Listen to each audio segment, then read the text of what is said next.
Why would you want to compete when you can dominate?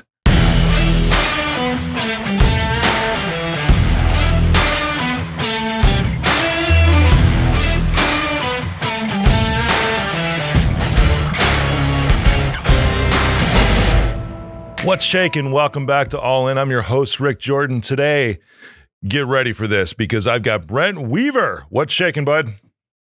Not too much. Great to be here, Rick. Awesome. You have a coaching program for digital agencies. You've had a digital agency yourself. We're going to talk a lot about digital marketing today, and there's some really cool things because you are the guy.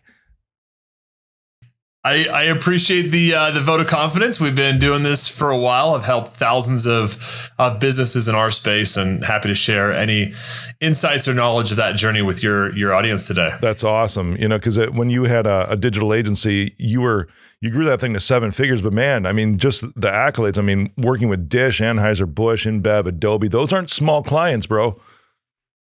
We did have a lot of small local clients, but we also were kind of fortunate to work with some major brands. I tell people that I had business meetings in tiny little kitchens in an RV or a mobile home for a brand new startup that was trying to get off the ground, all the way up to, these big immaculate Adobe campuses where we're going in and pitching to their, vice presidents that are running billions of dollars in revenue for those businesses. I love that. When you're talking to digital agencies these days, man, what are you diving into? We talked a little bit about this pre-show too, just finding your niche, right?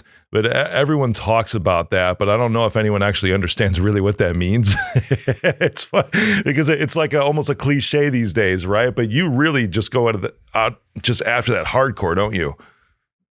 Yeah, I think with what's happened in the last year, I guess I can't fall back on, well, it's crazy 2020. Right? We don't know what this year is going to have in store, but I think last year was a big wake-up call for a lot of people that didn't have a really well-defined audience for their business, whether they're an agency or another kind of business out there, right? If you don't have that group of people that's like your community, your ideal customer, and you're out there trying to help guide them through challenging times, I think if you don't have that, you might find that you don't really know who you serve. And if you don't know who you serve, a lot of things in your business, I think, are a lot more difficult in terms of, where are these people? What should my marketing say, right? What are my ads supposed to say? How do we really get inside the head of a customer that we're really not sure about who is our customer? So whenever we're going in and helping people, we always start with that who component first, like really getting clear about who your ideal customer is, and then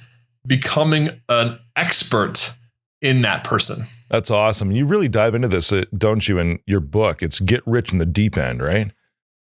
That is our book. We launched it in October, hit bestseller on a few categories in Amazon, and it's been really cool to see agency owners and some other non-agency businesses pick up the book and apply the concepts to their business. That's really fantastic, man, because I'm sure you've had this huge span when you had a digital agency. You're talking about small businesses, which a lot of those you might say service niche markets, right?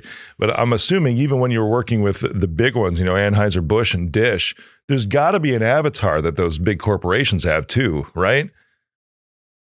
Yeah, even just thinking about the types of people that you're selling to within those organizations. So, for example, if I'm working with a restaurant owner, the types of pains, problems, frustrations, wants, aspirations that they have is very different than a CMO at a, large, 9-figure type business. They're very different types of challenges that they're facing. So when you're going in and creating marketing to try to attract more CMOs, and you're trying to create marketing, versus creating marketing material or messaging to attract a restaurant owner, right? Like that material needs to be drastically different, not to mention your service offering, your sales process. I can go to a locally owned independent restaurant that was very successful, and I knew how to sell to those types of people. And it's a very different sales process than with Adobe, where the deal that we landed with them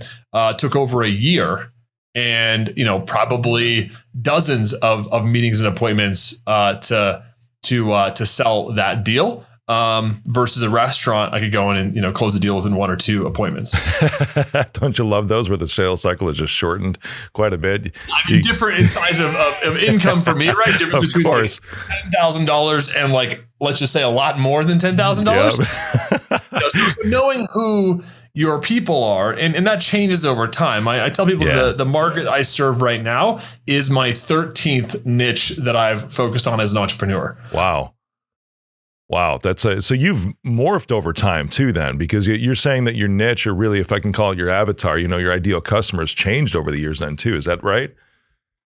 Yeah. I mean, as my business has changed, so I, used to run a very different business. And then also within that business, I think you find that there might be, through experimentation, through being able to have opportunities to serve different types of customers, you might realize, hey, this type of customer we really excel at serving. And in our community, we have this phrase called PITA clients, pain in the ass clients, right?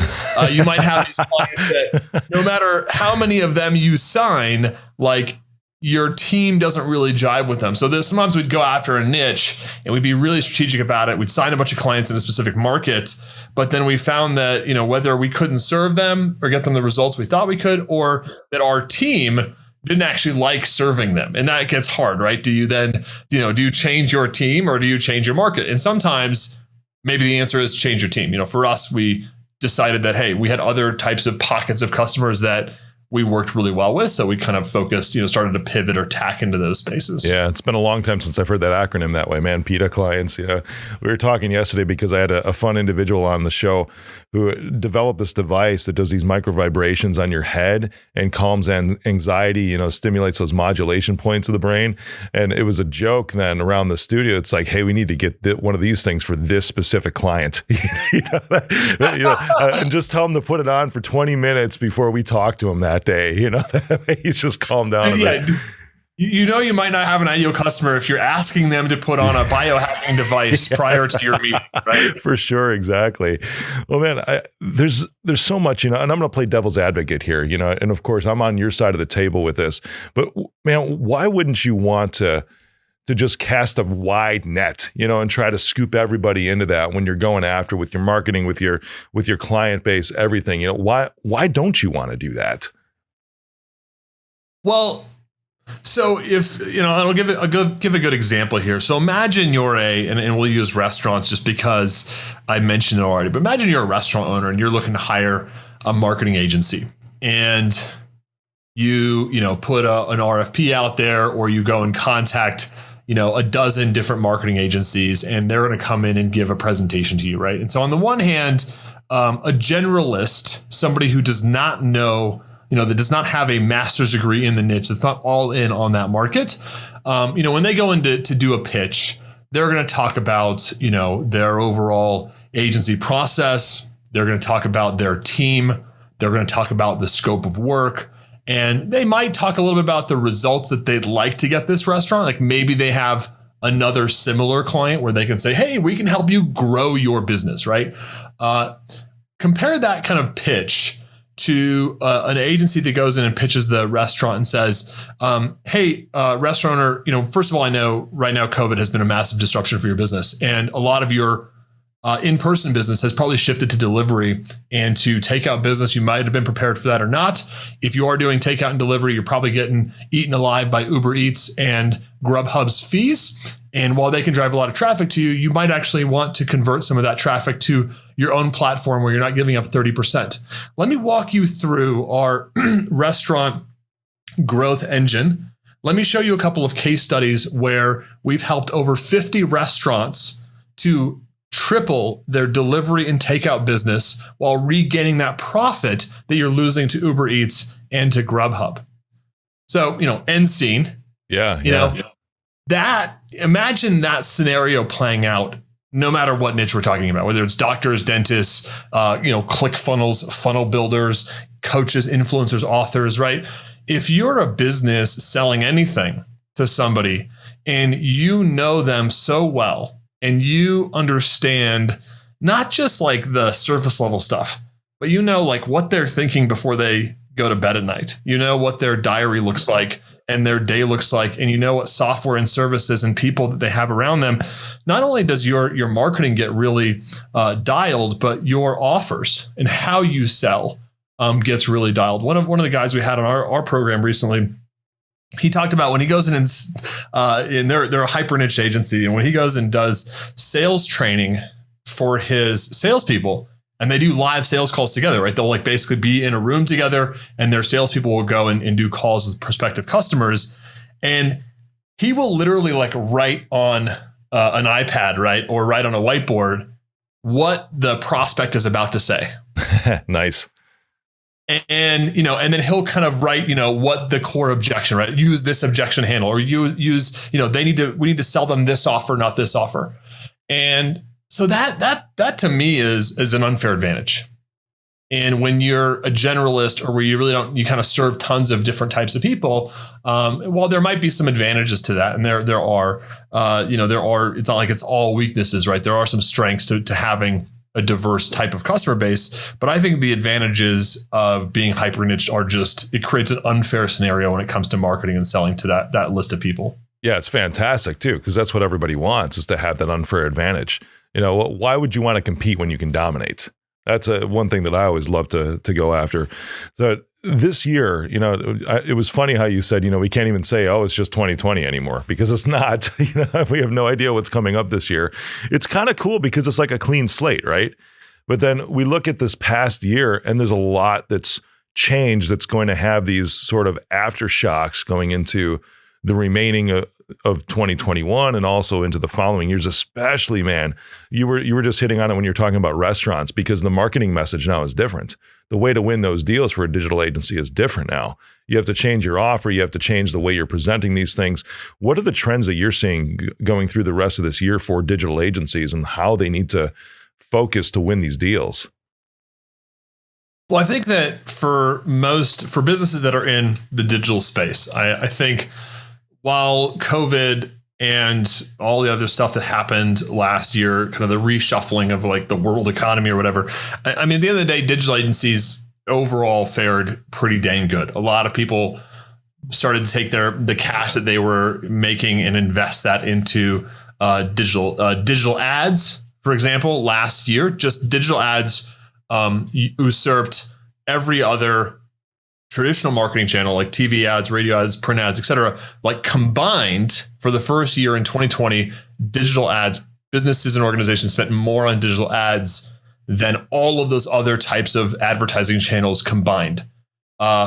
And so that's a great thing, right? There's kind of this, to some level, like a digital gold rush going on, businesses having to migrate, events having to go to Zoom events or, online events, people having to leverage more, online's much more important. Like, whereas, and I'll just keep using the restaurant analogy, restaurants and other small businesses used to spend a lot of their money on location, because foot traffic and people coming by the business was one of their biggest ways to advertise. Well, guess what? When people aren't walking by your business anymore, then that isn't as much of a thing, right? So people are pushing a lot more of their money to digital. A lot of things that people in my space, like web designers, digital marketers, have been, trying to educate their clients about for years. All of a sudden, a lot of people were willing to listen. Like, there was people that just didn't care about their websites, and all of a sudden 2020 was like finally the straw that broke the camel's back, that all these, local businesses, service pros, et cetera, finally were like, well, okay, maybe I do need to, have a good website. Oh, damn. This is coming to like 1992 or something. Yeah, right? Like, dude, especially for some of the local breakfast places. I'm just throwing it out there. That's just how it is. Right. When you're like, you pull it up and you're like, wow, this GeoCities did that? I didn't know that existed. For those, that's a good joke for those that are in the space. I like that. Thanks. I think that for my clientele, that something that became non-negotiable, though, with that being said, right? So people are going to spend they're spending a lot more money on digital, but because of the challenges that businesses faced last year, there's been a lot larger emphasis on results and whether a business can show a track record of getting their clients results. So I think that businesses and organizations are willing to spend a lot more money online, but at the same time, they're being a lot more critical of those investments. And they're not just saying, oh yeah, let's build a website for 50 grand and roll the dice and see what happens. They're saying, hey, if we're building a website for 50 grand, how is this going to get us a result? Is this the best use of our funds right now? Should we be looking at other options online? Should we be just looking at kind of a lightweight, really sophisticated funnel and spending that money on advertising? Should we be looking at social media and messaging? Like, there's so many options now, but I think clients all in are looking at results that they can get, and they're being a lot more critical about that. So as an agency, if you can show that you can get your clients results, even with COVID, right? Even with a restaurant niche or a doctor niche or a dentist niche, where these niches that were really hard hit, if you can go into those markets and show them that you're helping people navigate this new economy and getting them measurable results, clients are going to line up and pay you. And if you can't show those results, then you're going to be like, oh, COVID's really disrupted everything. Oh, COVID, COVID this, COVID that, right? But I look at my clients and say, look, that's just because you're not getting them results. If you can't show that you can get results, then yeah, your clients are going to give you COVID as the excuse. But if you can show them the results, they'll find the money. And right now, there's a lot of access to capital. I think the government's made that easier for businesses. And so if you can show that you can get them, keep them in business, grow their business, I think that people can find the resources to pay you. That's huge too, because the customer perspective, when you're looking at results, I mean, I'm not a digital agency. I'm more of a media company that supplements a cybersecurity organization. And when I'm looking to acquire customers or build an online funnel or something like that, the only thing that matters to me is results from whoever I have as a marketing agency.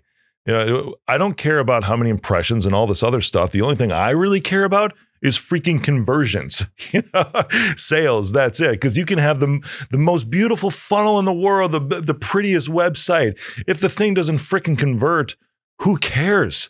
And that's a thing with, coming from the opposite side of this. And I love your approach to this, man, that you're looking at results first when it comes to a digital agency, because that's almost been like this aloof thing for years, hasn't it? With a lot of digital agencies coming from the other side of the table that, oh, we're just doing all these activities and this is just what it does. Oh, it takes time to build momentum and all these other things. But then nobody in that space likes to be, I shouldn't say nobody, because you're the exemption, you're like the 5% in that space, I think, that really, really care about the results, and you're focused on that because you understand that that's all that really matters. Versus, just saying that, oh, we're just going to keep drugging forward and nobody on paper will commit to results.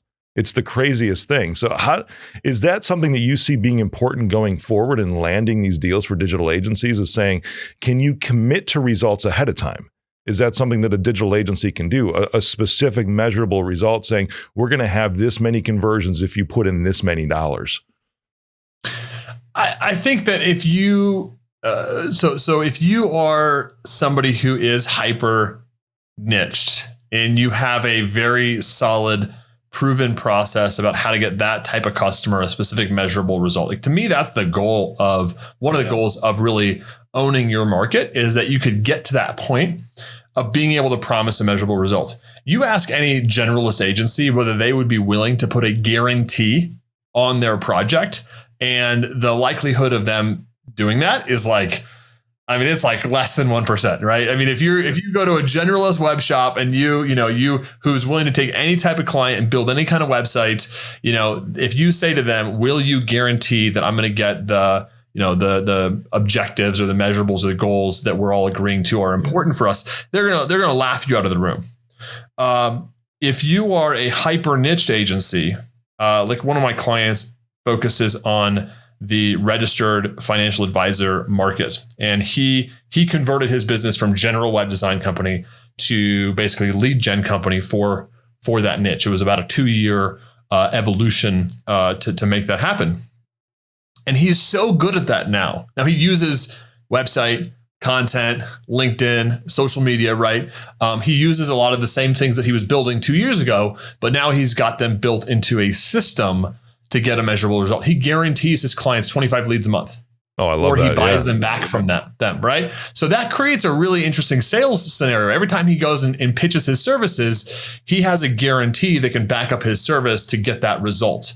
Now, when he first started out, he wasn't that confident in being able to deliver on that. And so it's really difficult for him to be able to commit and actually guarantee that. But now he's got a system. Like he can look at, he's like, okay, well, I've done this for 60 companies, and you're 61, right? Like we're really confident we can get 61.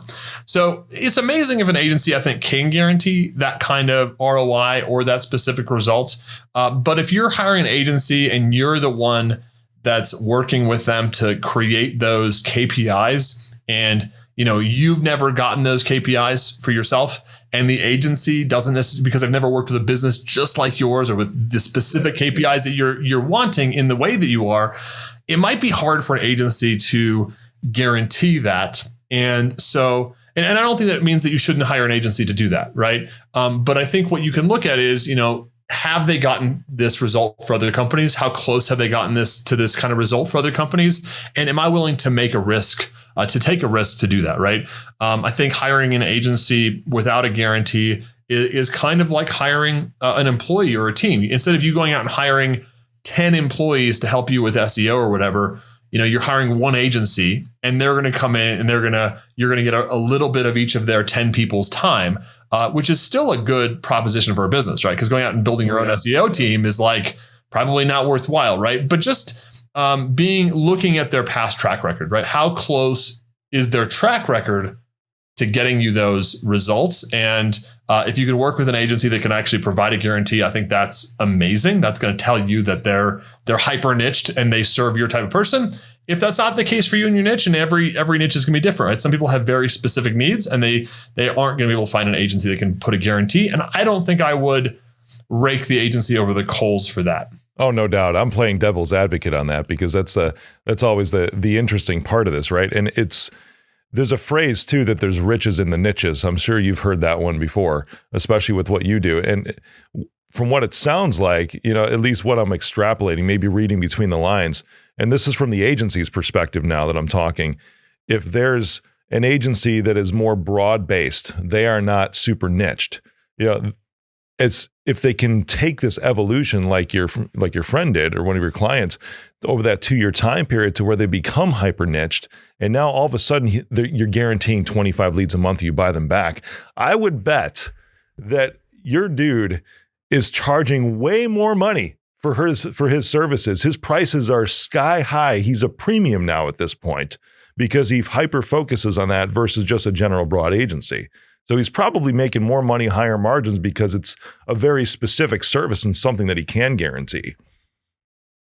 Yeah, I mean, it's like being in the, selling, being in the tire business versus being in the, I'm going to invent the first wheel, right? I mean, if you're reinventing the wheel and every wheel that you make is different and unique, it's very difficult to scale that. And every project, every client that you're making this bespoke solution for is taking up a lot of, your team's time and probably your time as kind of the wizard wheel maker, right? Versus, Firestone or whatever, they crank out wheels. They have their A models or whatever, and they're able to create really profitable leverage systems. And what I think, you mentioned that phrase, riches and niches. I think a lot of people don't understand like economies of scale very well. I think as humans, it's really hard to understand like what is like in social media and like internet advertising, all this kind of stuff. It like desensitizes us to it. Like I have an ad that we run for our webinar that 100,000 people see. When I see it in Facebook as ad manager, in like a week or two, right? 100,000 impressions or whatever, like 100,000. I see that number and I'm like, oh, we got 110,000 this week or 105 or 100, it's like you're kind of desensitized to it. We do a conference every year where we have like 200 agencies that come out to Denver, and like 200 people in a room is a lot of people. Yeah. Yeah. 100,000 people is like, I don't know. It's crazy amounts of people, right?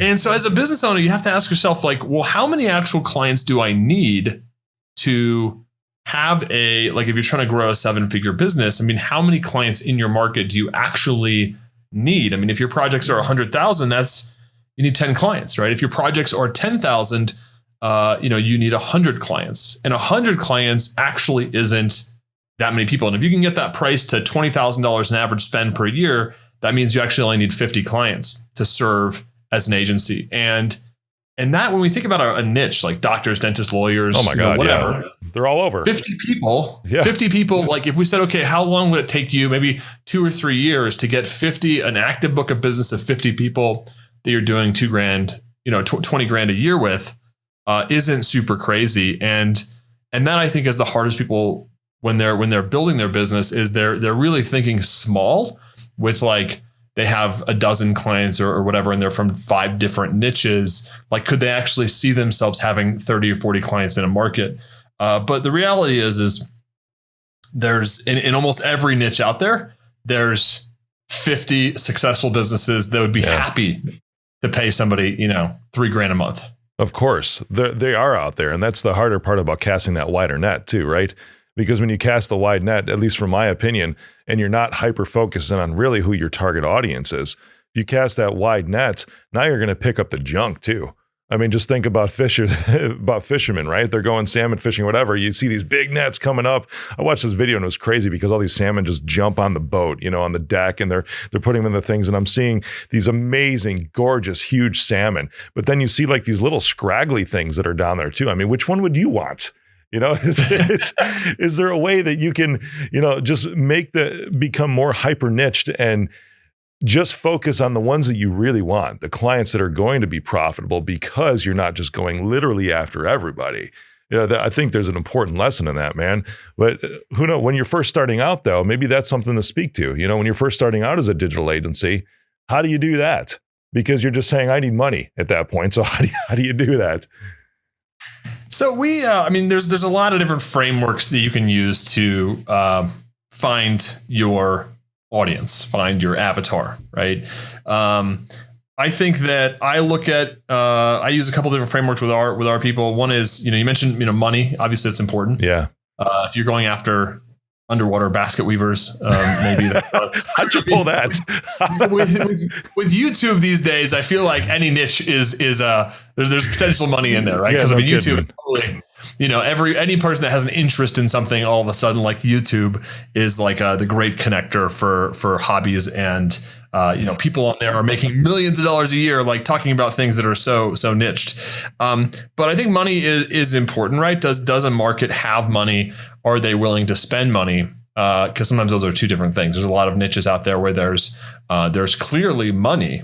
Like legal is a good example. I mean, people talk about it all the time. Like, lawyers make a lot of money, $300, $400, $500, $600 an hour. But then their willingness to spend that money on marketing systems is also, there's at least a stereotype in my experience backs it up that it's hard to get them to separate their money, because they're kind of a lot of times in the legal niche in particular, it's a professional services niche.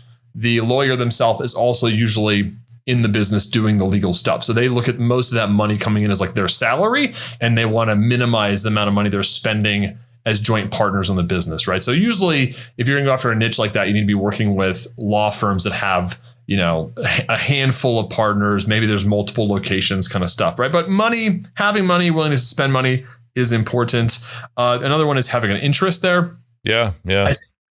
I say interest, not passion, because interest is, I think passion develops as you get results. It's kind of like riding a bike for the first time. Like, I'm interested in it. It looks like I'd like to learn how to ride my bike because it's going to give me freedom, but I'm not really passionate about bike riding yet because I don't know how to do it. So we need an interest. And then as you're working in your niche, you can start to develop passion, right? As people come up to you and say, hey, Rick, you're so amazing at cybersecurity or whatever, right? Like, it kind of like that's going to fuel your ability to stay in the market. And the last thing is results. Can you get these people a measurable, quantifiable result?